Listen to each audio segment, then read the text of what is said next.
तो आज की इस वीडियो में मैं डिस्कस करूंगा रशियन ऑथर लियो टॉल्स्टॉय की एक और शॉर्ट स्टोरी, बड़ी कमाल की शॉर्ट स्टोरी, 3 क्वेश्चंस, 3 सवाल। दोस्तों ये स्टोरी जो है बहुत ही कमाल की है, जिसको 1885 में पब्लिश करवाया गया था। बहुत ही कमाल की स्टोरी है, बहुत ही पसंद आने वाली है आपको। शुरू करते हैं। एक बार एक राजा था, उसके दिमाग में एक आइडिया आया कि वो अपनी लाइफ में कभी फेल नहीं हो सकता अगर उसे 3 सवालों के जवाब पता हो तो। पहला सवाल, किसी भी चीज़ को शुरू करने का सबसे सही टाइम क्या है। दूसरा सवाल, उसे किस इंसान को सुनना चाहिए या कौन से इंसान उसके लिए सबसे ज़रूरी हैं। तीसरा सवाल, सबसे ज़रूरी चीज़ क्या है जो उसे करनी चाहिए। ये 3 सवाल।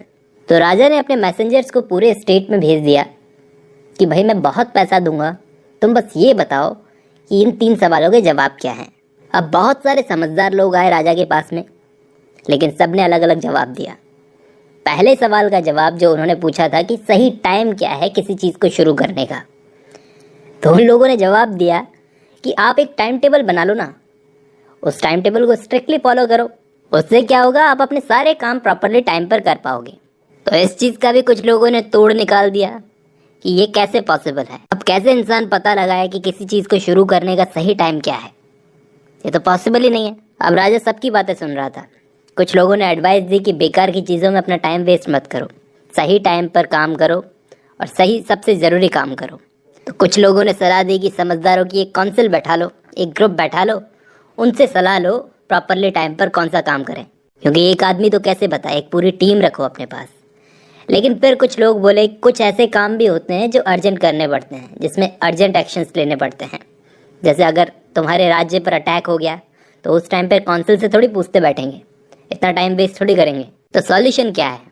तो ऐसे में कुछ लोग ऐसी बेवकूफ़ी वाली बात करते हैं कि सर ऐसे में तो आपको फ्यूचर में जाकर देखना पड़ेगा कब किसी काम को शुरू करने का सही टाइम है। तो आप ऐसा करो, जादूगरों के पास में जाओ, जादूगर आपको बता देंगे कि किसी चीज़ को शुरू करने का सही टाइम क्या है।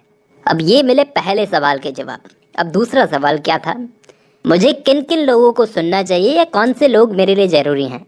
तो लोगों ने अपने अपने दिमाग से इसके भी जवाब देना शुरू कर दिए कि आपको अपने एडवाइजर्स को सुनना चाहिए, जो आपको एडवाइस देते हैं, आपके सलाहकार। तो कुछ लोग बोले कि पुजारियों को सुनो, पंडित, प्रीस्ट, धार्मिक लोगों को। तो कुछ लोग बोले कि नहीं, डॉक्टर्स को सुनो, डॉक्टर्स एकदम सही एडवाइस देते हैं। तो कुछ लोग बोले कि सबसे पहले आर्मी हमारी रक्षा करती है, तो अपने सोल्जर्स को सुनो। ये सब दूसरे सवाल के जवाब आए। अब तीसरा सवाल क्या था कि मुझे सबसे ज़रूरी काम क्या है जो करना चाहिए। तो लोग बोले साइंस पर काम करो, साइंस कल की ज़रूरत है। तो कुछ लोग बोले कि फाइट करो, लड़ाई करो, फाइटिंग पर ध्यान दो। कुछ लोग बोले रिलीजन और पूजा पाठ पर ध्यान दो। तो ये तीनों सवालों के जवाब आए। अब उसके तीनों सवालों के जवाब अलग अलग आए थे। राजा किसी भी सवाल से सेटिस्फाई नहीं हुआ, तो इनाम देने की तो बात ही नहीं होती। बजाय इसके उसको इन्हीं लोगों में से पता चला कि जंगल में एक साधु बाबा रहते हैं जो अपनी समझदारी के लिए बहुत जाने जाते हैं। वो शायद आपके सवालों के जवाब दे सकें। लेकिन प्रॉब्लम यहाँ पर यह है सर कि वो जंगल में रहते हैं और वहीं रहना पसंद करते हैं, तो वो तो यहाँ आएंगे नहीं आपके सवालों के जवाब देने के लिए। आपको वहाँ खुद उनके पास जाना पड़ेगा जंगल में। और दूसरी बात ये कि उन साधु बाबा जी ने अपनी ज़िंदगी में कभी ना तो एक्स्ट्रा ऑर्डिनरी चीज़ें देखी है, ना एक्स्ट्रा ऑर्डिनरी लोगों को। तो राजा जी समझ गए, उन्होंने डाल लिए भाई सीधे साधे कपड़े बदन पर और गए बाबा जी के आश्रम में। अंदर जाने से पहले उन्होंने अपना घोड़ा और बॉडीगार्ड दोनों बाहर छोड़ दिए और अकेले गए अंदर।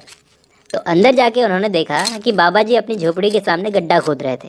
गड्ढा नहीं खोद रहे थे, एक्चुअली खुदाई कर रहे थे, शायद कुछ बोने के लिए। तो राजा जी को उन्होंने देखा, राजा जी को प्रणाम किया, उन्होंने भी किया और वापस बाबा जी अपनी खुदाई में लग गए। अब बाबा जी बहुत ही कमज़ोर और बूढ़े थे। काम करते करते वो बहुत ज़ोर ज़ोर से सांसें भर रहे थे, हाँफ रहे थे।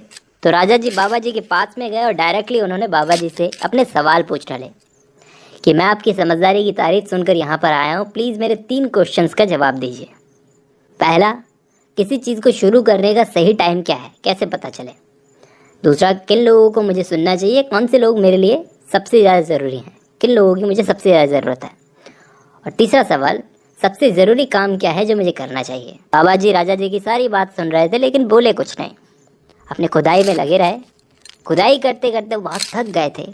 तो राजा बहुत ही अच्छे आदमी थे, उन्होंने कहा कि आप मुझे अपना फावड़ा दीजिए, मैं काम करता हूँ आपकी जगह। शुक्रिया। बाबा जी बोले, और अपना फावड़ा उनको पकड़ा दिया। वो ज़मीन पर बैठ गए और राजा ने खोदना शुरू किया। वो खोदते गए। थोड़ी देर बाद रुककर वो अपने सवाल को वापस रिपीट करते हैं बाबा जी के सामने, लेकिन बाबा जी ने इस बार भी कोई जवाब नहीं दिया। राजा को भी ये बात बुरी नहीं लगी कि समझदार लोग ऐसे ही होते हैं। वो अंगड़ाई लेकर फिर से अपना काम करना शुरू कर दिए। तो बाबा जी बोले, ला बेटा, अब तू बहुत थक गया होगा, मुझे करने दे, तू रेस्ट कर ले। लेकिन राजा जी ने मना कर दिया कि मैं खुद ही खुदाई करूँगा। काम करते करते 1 घंटा गुजर गया, फिर 2 घंटे गुजर गए, फिर और घंटे गुजर गए। सूरज डूबने का टाइम आ गया था आखिर में। तो राजा ने अपना फावड़ा रखा और बोले, मैं आप जैसे समझदार के पास आया था अपने सवालों के जवाब जानने। अगर आप मुझे जवाब नहीं दे सकते तो बता दीजिए, मैं चला जाऊंगा वापस। लेकिन उसी वक्त क्या हुआ, एक दाढ़ी वाला आदमी राजा की तरफ भागता हुआ अंदर आया। उसी आश्रम में उसके पेट पर उसके हाथ रखे हुए थे, खून निकल रहा था। वो राजा के पास पहुंचा। राजा के हाथों में वो बेहोश हो गया और गिर पड़ा। बाबा जी और राजा ने मिलकर उस आदमी के कपड़े उतारे और देखा कि उसके पेट पर बड़ा सा घाव था। राजा ने उसको धोया, उस घाव को, और रुमाल से उस घाव को कवर कर दिया। लेकिन खून बहना बंद नहीं हो रहा था। राजा भी अड़ा हुआ कि इसका खून तो बंद करके रहूँगा। वो घाव की सफाई करता रहा जब तक कि खून बहना बंद नहीं हो जाता ढंग से। जब वो आदमी थोड़ा ठीक फील करने लगा तो उससे पीने के लिए कुछ मांगा। राजा ने उसे फ्रेश वाटर ला कर दिया। अब सूरज पूरी तरह से ढल गया था, रात आ गई थी, ठंडी हवा चल रही थी। तो राजा जी ने बाबा के साथ मिलकर उस आदमी को झोपड़ी के अंदर रखा, बिस्तर पर सुलाया, और उस आदमी ने आंखें बंद कर ली और चुपचाप सो गया।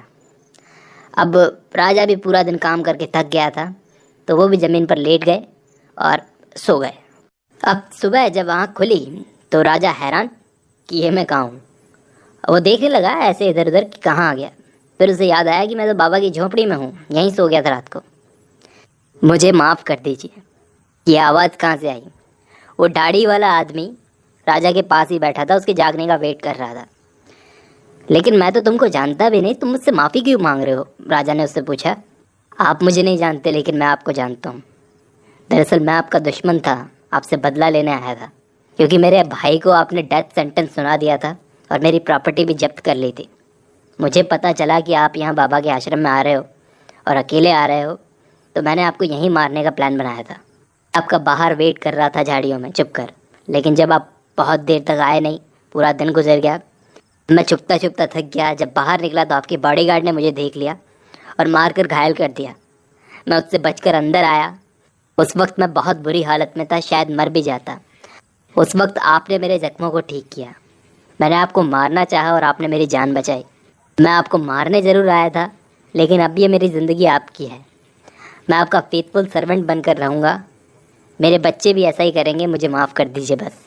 थोड़ी देर तो राजा जी उस आदमी को देखते रहे, उसकी बात सुनते रहे।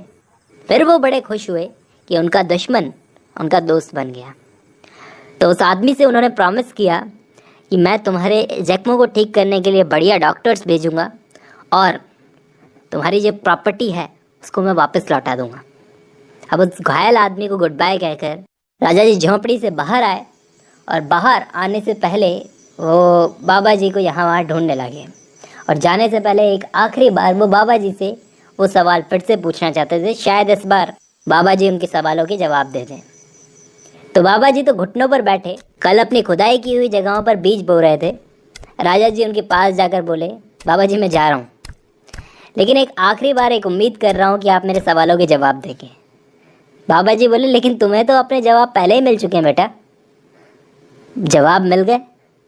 क्या मतलब, आपने तो अभी तक दिए नहीं।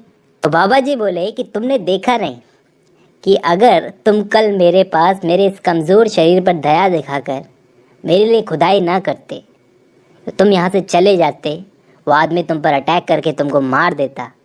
लेकिन तुमने ऐसा नहीं किया। उस वक्त तुमने मेरे साथ रहना सही समझा।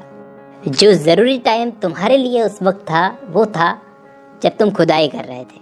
सबसे इम्पॉर्टेंट टाइम था वो, और सबसे इम्पॉर्टेंट इंसान उस वक्त मैं तुम्हारे लिए था जिसके लिए तुम काम कर रहे थे। सबसे ज़रूरी काम वो था जो तुम मेरे लिए कर रहे थे उस वक्त, ठीक है। वैसे ही उसके बाद जब वो आदमी तुम्हारे पास भागकर अंदर आया तो उस वक्त तुमने अपना मोस्ट इम्पॉर्टेंट टाइम उस घायल की सेवा करने में लगाया। अगर तुम ऐसा ना करते तो शायद वो आदमी तुम्हें अपना सच बताए बिना ही मर जाता, तुम्हारे साथ समझौता किए बिना ही मर जाता। और उस वक्त तुम्हारे लिए मोस्ट इम्पॉर्टेंट इंसान वो था जिसके लिए तुम ये सब कर रहे थे। मोस्ट इम्पॉर्टेंट काम था उसकी सेवा करना। तो याद रखो, तुम्हारे लिए सबसे इम्पॉर्टेंट टाइम जो है वो है आज, प्रेजेंट जो चल रहा है। क्योंकि यही वो टाइम है, प्रेजेंट ही वो टाइम है जिसमें तुम्हारे पास कुछ करने की पावर होती है कि तुम कुछ भी कर सकते हो। वो पावर तुम्हें पास्ट में नहीं मिलती, वो पावर तुम्हें फ्यूचर में नहीं मिलती, प्रेजेंट में मिलती है। तो प्रेजेंट ही सबसे मोस्ट इम्पॉर्टेंट टाइम है कुछ भी करने का। दूसरा सवाल, सबसे ज़रूरी इंसान कौन सा है? सबसे ज़रूरी इंसान वो है जो उस वक्त प्रेजेंट में तुम्हारे साथ में है, चाहे वो तुम्हारे माँ बाप हो, भाई बहन हो, टीचर्स हो, कोई भी हो। क्योंकि कोई भी नहीं जानता कि फ्यूचर में क्या होने वाला है। 5 मिनट बाद ही तुम गुजर जाओ, कोई नहीं जानता फिर किसी से मिल भी पाओगे या नहीं। तो उस वक्त प्रेजेंट में जो तुम्हारे साथ है उसके साथ अपना टाइम एंजॉय करो, वही तुम्हारे लिए सबसे इम्पॉर्टेंट है। तीसरे सवाल का जवाब तो बहुत ही सिंपल है। सबसे ज़रूरी काम क्या है? अच्छा काम जो तुमने किया उस वक्त उस इंसान की जान बचाकर। यही वो एक पर्पस है जिसके लिए हम इस दुनिया में मौजूद हैं।